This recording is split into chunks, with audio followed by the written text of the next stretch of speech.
हमारे कौम के लोगों ने हमें बताया कि भाई वहाँ कब्रिस्तान पे सारा जेसीबी से लगा के बराबर किया जाता है। किस कब्रिस्तान में?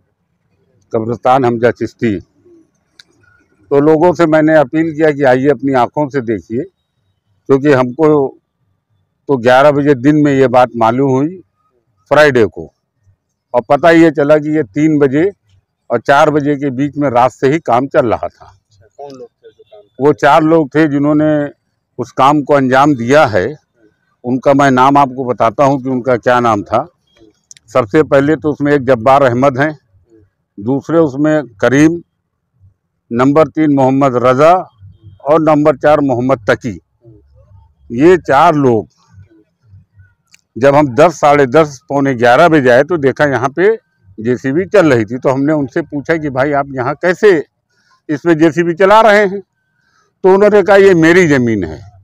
तो मैंने कहा अगर आपकी ज़मीन है तो किसी चीज़ की ज़मीन की पैमाइश होती है, नाप होती है, और वैसे ये आपकी ज़मीन नहीं है कि जो हमारे पास वक्फ बोर्ड के कागज़ हैं, उस वक्फ बोर्ड के कागज़ में ये 566 नंबर कब्रिस्तान दर्ज है जिस पर हम खड़े हैं। और यदि मान लीजिए आपकी ज़मीन भी है तो आप पैमाइश कराते, और ये जो वक्फ बोर्ड का मेरे पास कागज़ है उस कागज़ को मैंने उनको दिखाया कि देखिए ये वक्फ बोर्ड का कागज़ है, और इस वक्फ बोर्ड के कागज़ को मैंने उनको इसलिए दिखाया कि ये हमारा दस्तावेज नहीं है, ये सरकारी दस्तावेज है। आप जाइए और इसके ऊपर केस कीजिए और इसको ख़त्म कीजिए, क्योंकि मैं मुतवल्ली हूँ और हमको ये अधिकार है कि जो मेरे पास कागज़ है उस कागज़ पे जितनी भी ज़मीनें हैं दर्ज, उसका मैं रखवाला हूँ। और मैं इस प्रकरण को लेकर आपने उसके बाद जब वो लोग 11, साढ़े 11 बजे, तो हम थे और मेरी कमेटी के नूरुद्दीन मंसूरी साहब हैं जो इसके सदर हैं, और खजांची हमारे अकरम मंसूरी साहब हैं, और उपाध्यक्ष हमारे अबूजर सभासद हैं और मजीद हैं। इस तरीके कमेटी के लोग यहाँ पे जब मौजूद थे, सबको यहाँ से हटाया बढ़ाया गया। फिर मैं सीधे सिटी मजिस्ट्रेट साहब को जाके इसकी एक एप्लीकेशन दिया, और उन्होंने तुरंत उसको तत्काल एसडीएम साहब को फॉरवर्ड किया कि इसको तत्काल देखा जाए।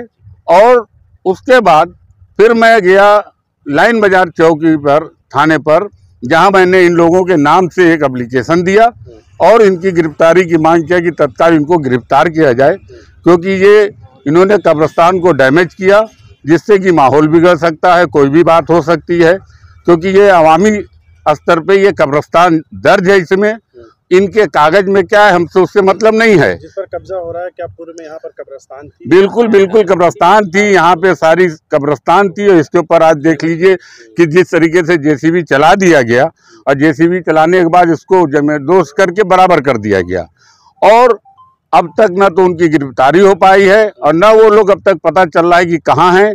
और हमें भी खुद डर लगता है, क्योंकि ये लोग एक एज ए माफिया जिसको कह लीजिए उस टाइप के लोग हैं कि ये लोग ज़मीन के लिए कुछ भी कर सकते हैं, क्योंकि इनका एक धंधा बना हुआ है कि गलत ज़मीन को अपने नाम करा लेना, उसके बाद से अंदर अंदर इसको छोड़ देना।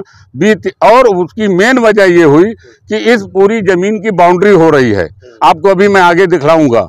ये बाउंड्री पूरी यहाँ तक होना है। जब इन लोगों ने देखा कि ये बाउंड्री हो रही है, तब इन्होंने 30 साल के बाद कहा कि अब ये मेरी ज़मीन है, मगर इसके अंदर दर्ज है। और मैंने आपको पूरा प्रूफ भी दिखाया कि देखिए 566, 565, ये पूरा रकबा जो है तकरीबन 3, 4, 5, 6 एकड़ के अंदर में है। और इन ज़मीन को वो कब्जा करना चाहते हैं और बेचना चाहते हैं, या कुछ भी कर देंगे। और उससे इन लोगों से एक हम लोगों की कमेटी में डर भी महसूस हो रहा है कि ऐसे अपराधियों को तत्काल इनको जेल भेजा जाए। यदि प्रशासन से अपील है कि सबसे पहले इनके पर मुकदमा दर्ज किया जाए और इनकी कार्रवाई इनके साथ किया जाए कि जिन्होंने जो काम किया है वो इलीगल काम किया है, कि बिगर बताए, बिगर नियम, बिगर उसके इन लोगों ने कैसे यहाँ पे पूरी जमींदोज कर दिया कब्रिस्तान को।